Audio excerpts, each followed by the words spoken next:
Om Swastiastu, Namo Buddhaya, Assalamualaikum warahmatullahi wabarakatuh. Salam sejahtera untuk kita semua.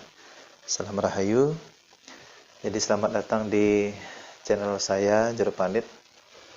Nah, kali ini saya akan membahas seputaran energi. Jadi ini banyak yang mempertanyakan kenapa kita bisa memiliki energi negatif, serta bagaimana tanda-tanda seseorang itu yang dipenuhi atau yang memiliki energi negatif, dan bagaimana cara menetralisir. Nah, tentunya sebelum kita bahas, kita pahami dulu energi itu apa. Nah, jadi energi itu adalah daya atau kekuatan atau tenaga. Jadi energi ini bersifat halus, tidak bisa dilihat, jadi bersifat abstrak. Nah, tetapi kalau kita mempelajari energi, itu kita akan bisa merasakan bagaimana getaran energi. Nah, tentunya setiap manusia itu masing-masing sudah memiliki, semuanya memiliki energi. Jadi kita semua ini adalah energi. Makanya di dalam hukum daya tarik menarik, kita ini terkoneksi selalu dengan alam. Karena alam itu juga energi. Jadi gelombang-gelombang energi ini semua terkoneksi. Ada dua jenis di alam semesta ini. Jadi ada dua jenis energi, yaitu energi positif, energi negatif.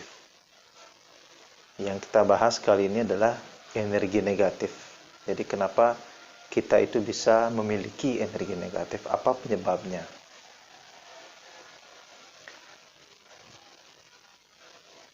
Nah, kalau menurut saya, jadi yang sangat mempengaruhi energi negatif itu ada di dalam tubuh kita. Yang pertama disebabkan oleh pikiran kita sendiri, mind. Jadi seperti apa yang saya katakan, hukum daya tarik menarik ini kuat sekali.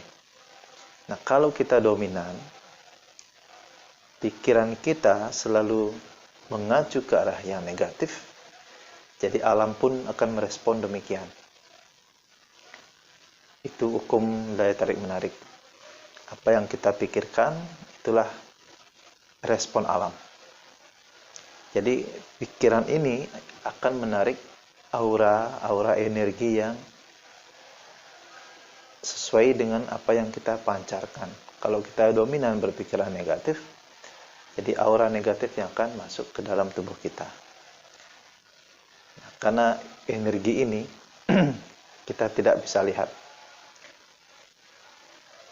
Ketika kita terkoneksi dengan kondisi, situasi, dan pikiran kita, itulah yang akan terjadi. Yang kedua, bisa juga datang dari manusia. Jadi maksudnya manusia adalah, walaupun ada seseorang yang membenci kita, yang kurang suka dengan kita, nah kemudian mereka menggunakan hal-hal yang kotor, yaitu berbentuk magic, black magic, nah yang membuat diri kita sakit, ini juga penyebab bisa menimbulkan energi negatif di dalam diri kita, sehingga itu akan berefek. Biasanya kita sakit atau merasakan hal-hal yang aneh. Nah, itulah bisa menimbulkan energi negatif dalam diri kita. Nah, kemudian yang ketiga, bisa pengaruh dari makhluk astral, makhluk-makhluk gaib.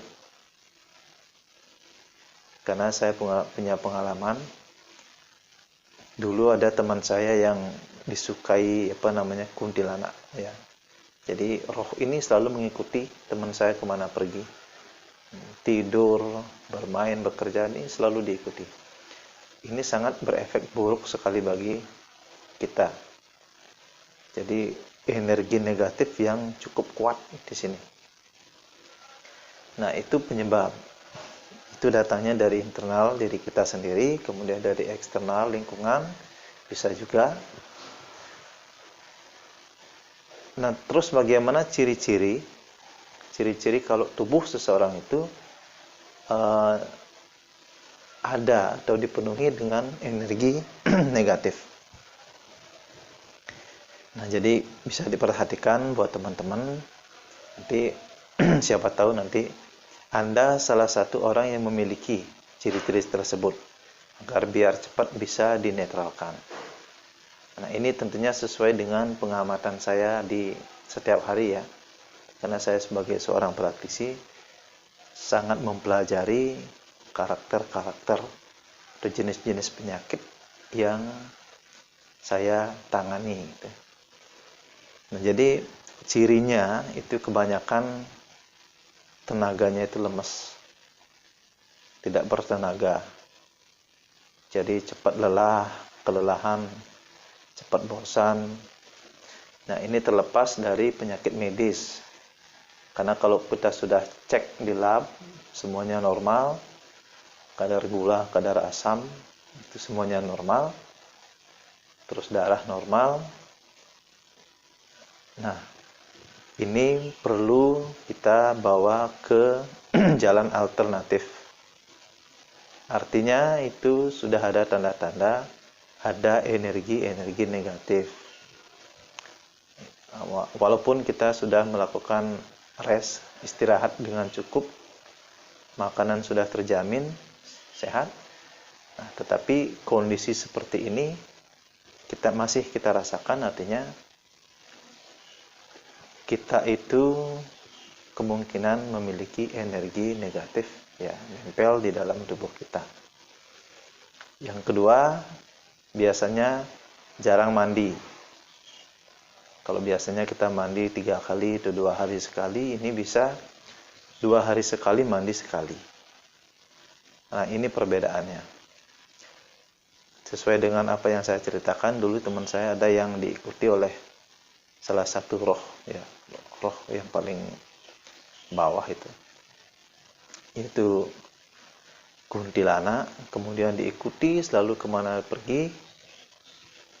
Memang teman saya itu jarang sekali mandi, bisa seminggu sekali mandi. Katanya kalau lihat air itu takut, merinding gitu. Nah, setelah dilihat ternyata ada roh memang yang selalu membuntuti. Nah, itu ternyata sangat mempengaruhi. Jadi ini bisa berpengaruh kepada perilaku kita. Nah, itu biasanya itu jarang mandi ya. Yang ketiga, biasanya jarang sembahyang, jarang berdoa. Biasanya kalau tubuh kita dipenuhi dengan energi negatif, rasa malas itu datang. Ketika jam-jam sembahyang, itu biasanya malas. Ataupun niat untuk sembahyang itu sama sekali tidak ada, hilang. Bahkan menjauh. Bahkan ketika kita mendengarkan mantra-mantra suci itu, kita merasa merinding, ketakutan. Nah, itu artinya kita sudah dihinggapi energi negatif. Kemudian komunikasi tidak bagus, tidak nyambung, nyaplir. Kalau kita ajak komunikasi tidak nyambung. Kemudian sering bermimpi buruk, bahkan hampir setiap hari itu kita bermimpi buruk, mimpinya yang aneh-aneh atau dikejar hal-hal yang menakutkan. Nah, ini biasanya orang itu artinya sudah ada energi negatifnya. Kemudian cepat stres, sering merasa kecemasan, gelisah, was-was, perlu kita waspadai. Artinya kalau kita sudah cek secara laboratorium, artinya semua normal, tapi ini masih berlangsung kondisi seperti ini, kita harus bawa ke alternatif lain. Nah, kemudian stamina tubuh, biasanya sering sakit-sakitan, lemah, terus pikiran sering menerawang, kita sering bengong sendiri, entah apa yang kita pikirkan, ya, jadi kosong. Nah, inilah bentuk-bentuk atau tanda-tanda kalau tubuh kita itu sudah ada energi negatifnya. Jadi perhatikan teman-teman. Jadi mungkin Anda salah satunya memiliki ciri-ciri yang saya sampaikan. Kembali kalau sudah dicek secara laboratorium, secara kedokteran itu normal, berarti Anda perlu mencari alternatif lain. Perlu terapi, ya, terapi yang lain. Nah, kemudian yang terakhir, bagaimana cara menetralisir atau menghilangkan energi negatif tersebut. Nah, jadi yang pertama, kalau saya di sini sering menggunakan terapi, ya. Saya sering pakai terapi garam, kemudian dengan es batu, dengan air. Nah, ini terapi ini sangat manjur sekali. Kita persiapkan wadah, kemudian kasih es batu sekuatnya. Kalau 1 ember biasanya saya kasih 6 atau 7 es batu, kemudian kita kasih garam. Garam uku namanya, garam yang yang besar, yang jarang dipakai untuk masak. Itu garam yang asli, yang memang sangat efektif, bagus sekali untuk menetralkan energi atau aura yang tidak bagus. Atau kita persiapkan 1 gentong air, kita rendam, kita buat rendam. Nah, tentunya ini sudah dikombinasi dengan diberikan energi-energi atau mantra-mantra yang bisa menetralisir.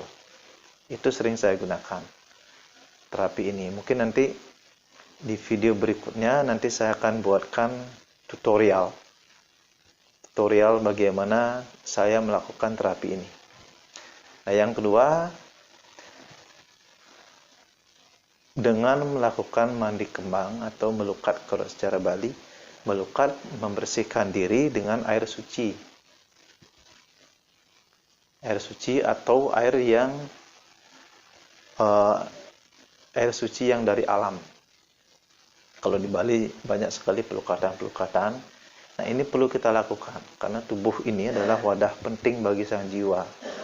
Makanya tubuh ini perlu kita bersihkan. Sangat penting sekali. Yang ketiga, tentunya kalau kita sebagai umat beragama yakin dengan Tuhan, jadi lakukan sembahyang yang rutin. Dengan sembahyang ini, cahaya Tuhan itu akan masuk ke dalam diri kita. Ini yang sangat kuat sekali membentengi. Yang keempat, yang lebih kusuk lagi, lakukan meditasi. Entah itu meditasi japa, mengulang nama suci Tuhan, dengan secara terus-menerus. Nanti biasanya kalau kita memang betul-betul ada energi negatif, ketika kita mengucapkan meditasi japa, nama suci Tuhan, itu akan terjadi berontak dalam hati. Jadi rasa gelisah, rasa kacau di saat meditasi, itu artinya kita sedang mengalami kontras di dalam. Terus lakukan lawan, kita harus melawan energi itu. Nah, caranya kombinasikan dengan pernapasan, tarik nafas dari hidung, keluarkan dari mulut. Tuh, sambil kita membaca. Nanti energi negatif itu akan keluar dari mulut ataupun dari pori-pori yang lain. Ke 9 lubang tubuh kita itu akan keluar. Ataupun kita melakukan energi prana dengan melatih tekun meditasi prana, ya, membangkitkan energi kita. Nah, dengan membangkitkan energi prana ini, kita akan memiliki hawa panas. Jadi kalau ada makhluk-makhluk gaib, energi-energi yang nempel di sini, itu biasanya tidak kuat. Nah, itu seputaran dengan energi. Nah, tentunya perlu dicermati buat teman-teman semua. Jadi kalau mungkin Anda salah satunya jadi memiliki salah satu ciri-ciri tersebut, kalau kita sudah cek secara medis aman, itu artinya Anda perlu melakukan penetralisiran diri sendiri. Kalau tidak mau mencari bantuan orang lain, kita bisa lakukan dengan diri sendiri. Nah, tetapi kalau kita sudah dihinggapi dengan energi negatif, itu biasanya akan kontras. Ini akan memblok, menutup. Nah, jadinya kita akan malas melakukan sesuatu. Itu biasanya. Kita akan malas melakukan atau malas berusaha. Karena ini yang memblok, menutup. Energi negatif ini yang menutup. Nah, sekian dulu dari saya. Nanti kalau mungkin Anda merasakan salah satu ciri-ciri tersebut, Anda bisa komentar. Kita cari jalan keluar di sini. Kita sharing di sini. Mungkin saya bisa membantu Anda memberikan solusi yang terbaik. Nah, jadi cukup sekian di video kali ini. Nanti saya mungkin akan memberikan tutorial tentang cara menetralisir, ya, tutorialnya, atau memberikan cara-cara meditasi untuk menetralisir aura-aura negatif. Baik, saya tutup dengan Paramasanti. Om Santi Santi Santi Om.